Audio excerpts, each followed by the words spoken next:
வணக்கம். கமலா திவ்யா டிஎன்பிஎஸ்சி 2024 நடைபெற்ற குரூப் 4 தேர்வுலன்னு பார்த்தோன்னா, என்னுடைய மதிப்பெண் பார்த்தோம்னா 200 கொஸ்டினுக்கு 164 கொஸ்டின் போட்டிருந்தேன். 300 மார்க்குக்கு 246 மார்க்கு. டைப் நான் வச்சிருந்ததுனால எனக்கு வந்து டைப்பிஸ்ட்ல வந்து சிவி வந்துருந்துச்சு. அதே மாதிரி ஃபாரஸ்ட்லேயும் செகண்ட் கவுன்சிலிங் வந்து என்னுடைய நம்பர் வந்துருந்துச்சு. அதுக்கு சிவி எல்லாம் அப்லோட் பண்ணியாச்சு. அடுத்து கவுன்சிலிங் போனால் தான் ஜாப் கிடைக்குமா என்னன்னு பார்க்க முடியும். அடுத்து டிஎன்பிஎஸ்சி 2025 குரூப் 4 தேர்வுக்காக ப்ரிப்பேர் பண்ணிட்டு இருக்கேன். இப்போ டிஎன்பிஎஸ்சியில் வந்து திடீர்னு வந்து சிலபஸ் சேஞ்ச் பண்ணிட்டாங்க. அதனால் திரும்ப படிக்கிறதுக்கு ஒரு மாதிரியாக தான் இருக்குது. திரும்ப எப்படி தமிழ் வந்து ஃபுல் எஃபோர்ட் போட்டிருந்தோம். நியூ புக்கு ஓல்டு புக்கு, ஆனால் சிறப்பு தமிழ்லாம் ஃபுல்லாக படிக்கல. சிறப்பு தமிழ் வந்து எடுக்கவே இல்லை இன்ன வரையுமே. 6th to 12th தமிழ், 6th to 10th தமிழ் சிலபஸ் வைஸ் வந்து 11th 12th ஓல்டு புக்கு படிச்சிருந்தோம். ஓரளவு வந்து நார்மலாக ஒரு பாட்டு லைன் கொடுத்துருந்தா கூட அதுக்கெல்லாம் ஷார்ட்கட் போட்டு தியரியாக கேட்குற எல்லா கொஸ்டினுக்கு ஆன்சர் பண்ணுற அளவுக்கு ரெடியாக இருந்தோம். இப்போ இலக்கணங்கிறப்ப எல்லாரும் இலக்கணம் ஈஸின்னு சொல்கிறாங்க. ஆனால் என்னை பொறுத்த வரைக்கும் பார்த்தோம்னா ஒவ்வொரு ப்ராக்டிஸ் பண்ணால் தான் இலக்கணம் வந்து நமக்கு குரூப் 4லேயே வரும். 50 மார்க்கு எளிமையாக வந்தாலும் 50 மார்க்கு வந்து கொஞ்சம் கொஞ்சம் போக போக மீதி 50 மார்க் இருக்கக்கூடிய வினாக்கள் வந்து அதோட தரம் வந்து கடினமாக தான் இருக்கும். ஏன்னா பிரித்தெழுக சேர்த்தெழுகளே பார்த்தோம்னா நார்மலாக ஆன்சர் பண்ணலாம். அதுவே மாதிரி சில டைப்ஸ் வந்து பிரித்தெழுக சேர்த்த எழுத இருக்குது. அதை வந்து நம்ம தேடி கண்டுபிடிச்சி நம்ம படிச்சுட்டா நமக்கு அந்த மார்க் கூட நமக்கு உறுதியாயிரும்.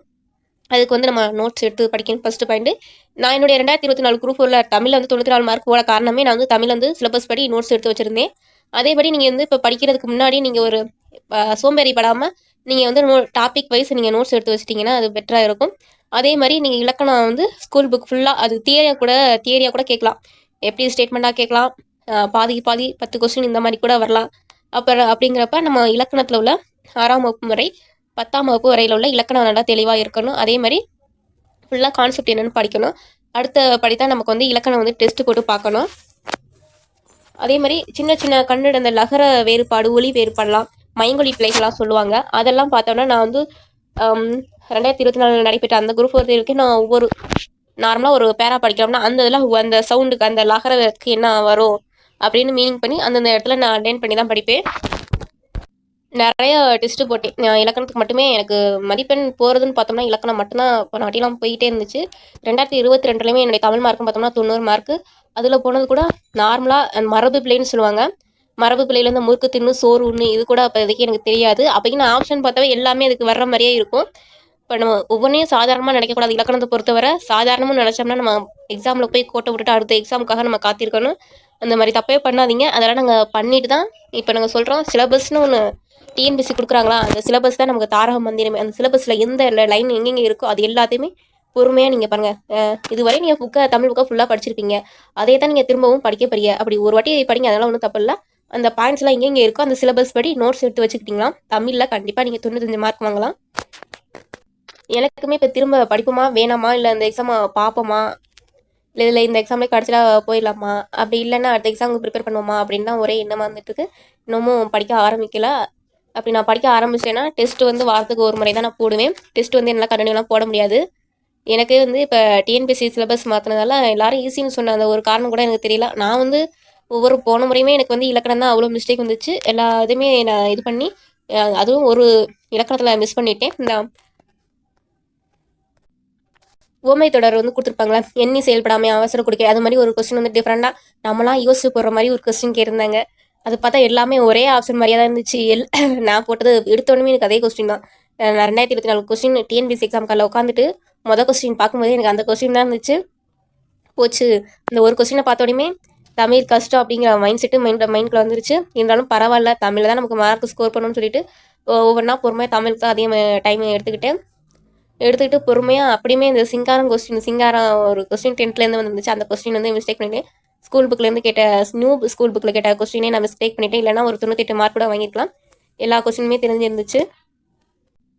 ஜிகே அப்படின்னு பார்த்தீங்கன்னாலும் சரி, பழைய சிலபஸாக இருந்தாலும் சரி, புதிய சிலபஸாக இருந்தாலும் சரி, அதிக இம்பார்ட்டன்ட் கூடிய ஒரு டாப்பிக்னு பார்த்தோன்னா ஐஎன்எம், அப்புறம் ஹிஸ்ட்ரி, அதுக்கப்புறம் பார்த்தோன்னா பாலிட்டி வந்து நம்ம எப்பயுமே அதிக இம்பார்ட்டன்ட் தான் கொடுக்கணும். பாலிட்டி வந்து வெளியெல்லாம் போக தேவையில்லை. ஸ்கூல் புக்கு 6ஆம் வகுப்பு முதல் 12ஆம் வகுப்பு வரையில் ஜிகேவை நல்லா தரவாக படித்தாவே போதும். ஏன்னா ஈஸியாக கேட்கக்கூடிய அந்த கொஸ்டினை தான் எக்ஸாம் காலில் போய் நம்ம தப்பு பண்ணுறோம். எனக்கே இப்போ யாராவது மோட்டிவேஷன் கொடுத்தா நல்லா இருக்குன்னு தோணுது. ஏன்னா நான் படிக்கிற அந்த டைம் வந்து இப்போ குறைஞ்சி போயிடுச்சு. நான் மேக்ஸில் வந்து எனக்கு எப்பயுமே மார்க் குறையும். அது மார்க் குறையக்கூடாதுன்னு சொல்லிட்டு நான் எப்பயுமே எஃபோர்ட் போடுவேன். அப்படியுமே இந்த வாட்டி வெறும் 16 கொஸ்டின் தான் போடுறேன். என்னுடைய நான் போட்டு செஞ்சதுன்னு பார்த்தோன்னா 12 கொஸ்டின் எக்ஸ்ட்ரா வந்தது 4 கொஸ்டின். லாஸ்ட் டைமில் டைம் பத்தல. எல்லாமே ஈஸியாக தான் இருந்துச்சு. ஆனால் அந்த பதட்டத்தில் எந்த சம் போகிறதுனே தெரியாமல் ஓகே எது வந்தாலும் பரவாயில்லன்னு சொல்லிட்டு தெரிஞ்ச சமம் 12 சம். இதோட 2 குரூப் 4 எக்ஸாம் அட்டன் பண்ணிட்டு இது 2வது எக்ஸாம் வந்து என்னுடைய அட்டம்ப்ட்னு பார்த்தோம்னா இன்னும் எழுத போனால் 3வது எக்ஸாம்னு சொல்லலாம். என்னுடைய 2வது அட்டம்ப்டில் நான் இதெல்லாம் தப்பு செய்யக்கூடாதுன்னு சொல்லிட்டு நிறைய நான் வந்து என்னுடைய ட்ராவலில் குறைச்சிட்டு எங்கேயுமே போகலை. வீட்டிலே இருந்து படித்தேன். அதே மாதிரி ஃப்ரெண்ட்ஸ் கூட கான்ஃபரன்ஸில் கண்டிப்பாக படித்தேன். ஏன்னா தனியாக படிக்கிறதுக்கு ஒரு மாதிரியா இருக்குன்னு சொல்லிட்டு என்னுடைய ஃப்ரெண்டு கூட நான் கான்ஃபரன்ஸில் படித்தேன். மேக்ஸ்க்கு வந்து என்ன பண்ணேன்னா ஜிகே தமிழ் அதுக்கு மட்டும் தான் நான் இம்பார்ட்டன்ட் கொடுத்தேன். அதுதான் எனக்கு கை கொடுக்கணும்னு தோணும். ஏன்னா தியரி உள்ளதை நான் படிச்சிருவேன். அதே மாதிரி நான் பதட்டம் இல்லாமல் இருந்தால் மேக்ஸ் போட்டுருவேன் அப்படிங்கிற ஒரு நம்பிக்கை இருந்துச்சு. ஆனால் மேக்ஸ் வந்து நான் எப்பயும் பயப்படுவேன், அதில் போட்ட விட்டுருவேன் அப்படிங்கிற ஒரு நம்பிக்கை எனக்கு இருந்துச்சு. அதனால தமிழ் நல்லா எடுத்துக்கிட்டேன். அதே மாதிரி ஜிகேக்கு டைம் நல்லா எடுத்துக்கிட்டேன். மேக்ஸ்க்கு தெரிஞ்சது எனக்கு வெறும் 12 கொஸ்டின் தான் தெரிஞ்சிச்சு. ஓட்டு விடு 12 வந்தாலும் பரவாயில்ல. ஆனால் அந்த வாட்டி 27 கொஸ்டின் டிஎன்பிசியில் கேட்டிருந்தாங்க மேக்ஸில் மட்டுமே. அப்போ எல்லாத்துக்குமே ஒரே ஆப்ஷனாக போட்டுவிட்டேன். எனக்கு எக்ஸ்ட்ரா வந்தது 4 கொஸ்டின், மொத்தம் 12 16 கொஸ்டின் மட்டும் மேக்ஸ் மட்டுமே. ஜிகேலையுமே ஓரளவு நம்ம 60 எதிர்பார்த்தேன். ஆனால் அந்தளவுக்கு வரல. ஜிகே வந்து ஒரு 56 கொஸ்டின் என்னமோ தான் வந்துருந்துச்சு. தமிழில் வந்து நல்லா பண்ணியிருந்தனால தான் இந்த வாட்டி எனக்கு டைப்பிங்கில் கூட சிவி லிஸ்ட் வந்திருக்கு. ஜாப் கிடச்சா கண்டிப்பாக நான்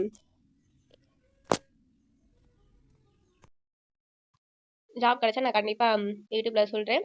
அதே மாதிரி இப்போ நீங்கள் எல்லோரும் எப்படி படிச்சுட்டு இருக்கீங்க, உங்களுக்கு என்ன தேவை அப்படின்னு கமெண்ட் பண்ணுங்கள். எனக்கே யாராவது மோட்டிவேஷன் பண்ணுங்கள். நான் வந்து திரும்பவும் படிக்கணும். எனக்கு எக்ஸாம் வந்து நான் குரூப் 4 எக்ஸாம் எழுதணும், நல்ல மார்க் ஸ்கோர் பண்ணணும், சொந்த ஊரில் வேலை வாங்கணும்னு ஒரு ஆசை. வீட்டில் இருக்கக்கூடிய கஷ்டத்தெல்லாம் பார்த்தா எங்கேயுமே வெளியே போக முடியாது. டிஎன்பிசி லைனில் வந்துட்டா இதை விட்டுட்டு வேறு எங்கேயும் போனாலும் வெளியே எப்படி வேலை பார்க்குறதுன்னு கூட தெரியாது. புக்கை எடுப்போமா வேணாமா, இல்லை அடுத்து இதை எங்கேயாவது வேலைக்கு போகமா அப்படி தான் தோணுது. ஆனால் டிஎன்பிசிக்கு வந்துட்டா இந்த லைனுக்கு வந்துட்டு வர்றவங்க இதை எப்படியாவது நம்ம பாஸ் பண்ணணும் அப்படிங்கிற நம்பிக்கையில் தான் வரோம். அதனால தான் நானுமே 4 வருஷம் இதுக்காகவே வெயிட் பண்ணி எங்கேயும் வேலைக்கு இங்கெல்லாம் போகலாம். முடிஞ்ச அளவுக்கு நம்ம கோச்சிங் கிளாஸ்லாம் எங்கேயுமே நான் போகலை. கோச்சிங் கிளாஸ் காசு கட்டி நான் எங்கேயும் போகல. கோச்சிங் கிளாஸ் வந்து ப்ரீ கிளாஸ்ன்னு சொல்லுவாங்க. படிக்கிறதுக்கு மட்டும் ஒரு இடம் புதுக்கோட்டை ஸ்டடீஸ் இருக்குன்னு சொல்லுவாங்க. அங்கே மட்டும் சும்மா போய் படிச்சுட்டு வர்றது தான். கிளாஸ்லாம் அப்போதைக்கு நான் பொறுப்பாக நடத்தலாம் இல்லை அந்தளவுக்கு. அதுக்கப்புறம்னு பார்த்தோம்னா வீட்டிலே ஒரு குரூப் 4 விட்டாச்சு, 2வது குரூப் 4 படிக்க சொல்லிட்டு வீட்டிலே இருந்து நம்ம டைம் ட்ராவல் வந்து மிச்சம் பண்ணி வீட்டில் இருக்கக்கூடிய டைமில் படித்தேன். அதே மாதிரி டெஸ்ட்டுன்னு பார்த்தோன்னா டேப்பில் வந்து வாரம் டெஸ்ட்டு ஒன்று போடுவாங்க. அந்த வாரம் டெஸ்ட்டு மட்டும் தான் நான் இது வரையுமே எழுதினது. வேறு எந்த டெஸ்ட்டும் நான் போடலாம். அதுக்காக வாங்கின கடன் கூட நான் இன்னும் கட்டலை. 1000 காசு வாங்கி ஒரு டெஸ்ட் பேட்ச் போட்டேன். அதுக்கான கடனை இன்னும் பாதி இருக்குது. 600 இன்னும் கொடுக்க வேண்டிய நிலை இருக்குது. அது எப்படி கொடுக்க போகிறேன்னு தெரியல. டேப்பில் வந்து கொஸ்டின் வந்து நல்லாயிருக்கும். ஆனால் இப்போ என்ன பண்ணிட்டேன்னா பிடிஎஃப் மெத்தட் மாதிரி இல்லாமல் ஏதோ ஆப் யூஸ் பண்ணுற மாதிரி கொண்டு வந்திருக்காங்க. அந்தளவுக்கு அது செட் ஆகுமா என்னன்னு தெரியல. வாரம் ஒரு முறை டெஸ்ட்டு போட்டால் அந்த மாதிரி டெஸ்ட் தான் எழுதலான்னு இருக்கேன். உங்களுக்கு வந்து என்ன கிளாஸ் தேவையோ நான் அந்தளவுக்கு முடிஞ்ச அளவுக்கு நல்லா தர முயற்சி செய்கிறேன். அப்படி இல்லைனாலும் நீங்கள் வேறு யூடியூப் சேனல் நீங்கள் ஃபாலோ பண்ணுறதாலும் ஃபாலோ பண்ணுங்கள். தொடர்ந்து என்னால் கொஸ்டின் தர முடியுமா என்னன்னு தெரியல. ஆனால் வாரத்துக்கு ஒரு முறை கண்டிப்பாக என்னால் தர முடியும். நான் அந்த எக்ஸாம் படிப்போமா வேணாமான்னு யோசிச்சுட்டு இருக்கேன். படிக்காத இருந்தால் கண்டிப்பாக நான் டெஸ்ட்டு போகிறது கொஞ்சம் கம்மி பண்ணிடுவேன். நீங்கள் வந்து கமெண்ட் பாக்ஸில் கமெண்ட் பண்ணுங்கள் எப்படின்னு. நன்றி, வணக்கம். தமிழா திவ்யா, டிஎன்பிசி.